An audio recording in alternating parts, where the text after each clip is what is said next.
মধ্যপ্রাচ্যের প্রধান বাণিজ্য জলপথ লোহিত সাগর থেকে বাণিজ্যিক তেলবাহী জলযানগুলো দিক পরিবর্তন করে অন্য পথে যাত্রা শুরু করেছে। একটি আন্তর্জাতিক সংবাদ সংস্থার সাম্প্রতিক প্রতিবেদন থেকে গুরুত্বপূর্ণ বাণিজ্যিক পথ পরিবর্তনের এই চাঞ্চল্যকর তথ্য প্রকাশ্যে এসেছে। ইয়েমেনের সশস্ত্র বিদ্রোহী গোষ্ঠী সৌদি আরবের বিরুদ্ধে কঠোর নৌ অবরোধের ঘোষণা দিয়ে আন্তর্জাতিক নৌ পরিবহন সংস্থাগুলোকে বার্তা পাঠায়।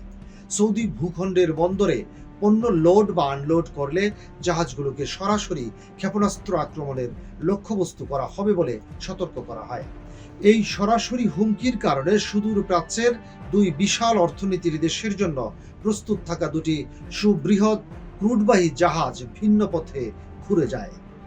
জাহাজ চলাচলের বিশ্বস্ত উপাত্ত পর্যবেক্ষণ করে এই দুটি ট্যাঙ্কারের অস্বাভাবিক পথ পরিবর্তনের তথ্য সুনির্দিষ্টভাবে নিশ্চিত করা সম্ভব হয়েছে। বিশাল পরিমাণ তরল সোনা বহনকারী দূরপ্রাচ্যের দেশমুখী প্রধান বাহনটি পথ পরিবর্তন করে সরাসরি বিখ্যাত খালের দিকে রওনা হয়েছে। একইভাবে প্রতিবেশী অন্য এক পরাশক্তির জন্য নির্ধারিত মধ্যম মানের আরেকটি বাণিজ্যিক বাহনও লোহিত সাগর ছেড়ে একই খালের পথ বেছে নেয়।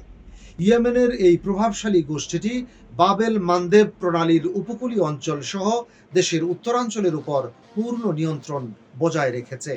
হরমুজ প্রণালীর সংকটাপন্ন প্রবেশের বিকল্প হিসেবে লোহিত সাগরের তীরের বন্দরটি আন্তর্জাতিক তেল সরবরাহে প্রধান ভরসা ছিল।